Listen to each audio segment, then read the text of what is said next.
Hey, what is up everybody? Welcome back to my channel. I hope you're doing alright. I hope you're doing well. Today we are going to be talking about top surgery. Specifically, I'm going to be talking to you guys about 3 things I wish I had known prior to getting top surgery.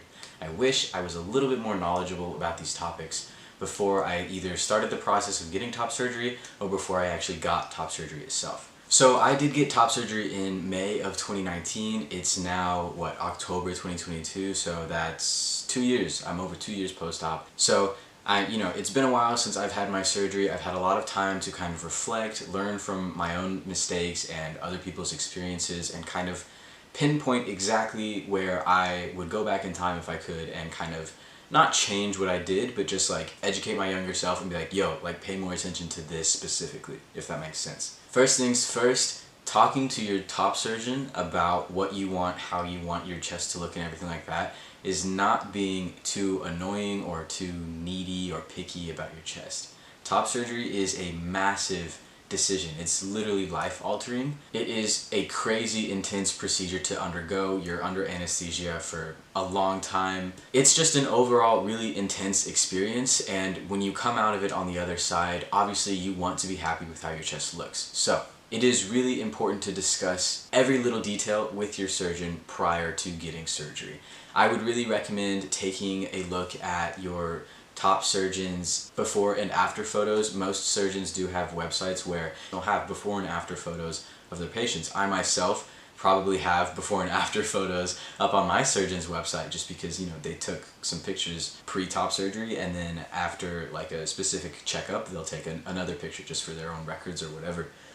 So I would really recommend either doing that by yourself and just showing your surgeon which pictures you kind of lean more towards, or you could even look at the pictures with your surgeon, and so you both can kind of talk about what you want as far as incision placement, nipple placement and size, stuff like that. Quite a bit of the consultation process with my surgeon in the weeks and months leading up to my actual surgery, I always had this kind of innate hesitation where I just didn't want to come across as being pushy or overbearing to my surgeon, so I wouldn't talk to him about what I wanted done until probably about the last 2 weeks or so was when I really started saying, okay, this is how I want my chest to look. It's just better to get all of that out of the way as soon as possible with your surgeon. That way, leading up to the actual surgery itself, both of you know what you're getting into and both of you know what to expect at the end. The second thing that I want to cover is insurance coverage. I almost had my top surgery pushed back because of the fact that I was so naive on this topic of this subject. I knew that my insurance company at the time would not cover my testosterone because it wasn't considered medically necessary or whatever. I did not think, for whatever reason, I did not think that applied to top surgery as well. So when I called my insurance company and I was like, hey, I'm getting top surgery,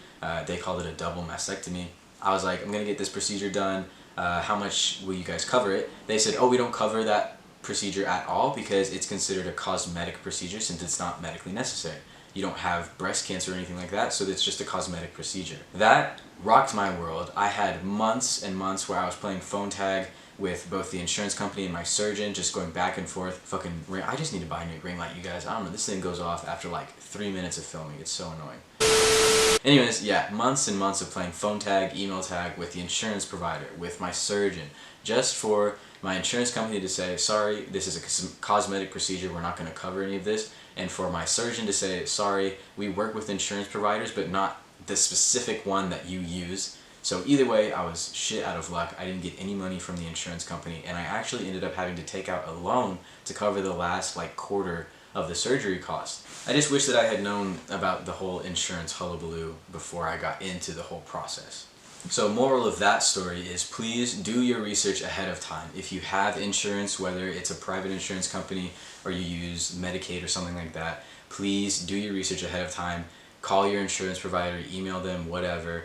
Ask if they cover top surgery, double mastectomy, however they want to call it. Or you could alternatively call or email your surgeon, talk to your surgeon about what insurances they work with. If they work with insurances, what type of coverage do they do? You know what I mean? Just ask questions. Do not be afraid to ask questions. The more you ask, the more information they'll give you. The last thing that I'm going to talk to you guys about is the fact that top surgery is very, very invasive. Recovery is hell. It is not easy. but it's not impossible. Like I said, top surgery is very intense, and for the first part of your recovery, for the first week or so, you're bedridden. You can't do shit. The rules are just so crazy. Like, you can't sleep on any position except on your back. You can't shower, or you can shower, but you have to shower with your back to the water. You can't let any water hit your chest. You have to wear a recovery binder, basically 24/7, until your surgeon says that you're healed enough and you can take it off. And even after I was no longer stuck in bed and I could like get up and walk around and move a little bit more, you're still not supposed to do any sort of like strenuous exercise or physical activity or anything like that. No lifting your arms above 90 degrees and stuff that will stretch your incisions. You're not supposed to do any of that for 6 to 8 weeks after surgery. So I really felt kind of helpless until that point, because you just feel like not only mentally restricted but physically as well. It's not as easy as some people make it seem. Especially on social media, we tend to kind of block out the negative sides of top surgery and we just post the good stuff. You know, I got top surgery, I'm 1 month post-op, 2 months post-op. No one really talks about the fact that recovery kicks your fucking ass. And a lot of people also don't realize that the swelling from top surgery can take as much as 6 months to completely go away. So it might take anywhere from 6 months to 1 year for your chest to really finally like settle, and then you see your final results. I see a lot of people online complaining at like the 3 or 4 month mark where they're like, oh, I don't like the way my chest looks, my incisions are so red and they're stretched out and my chest feels tight.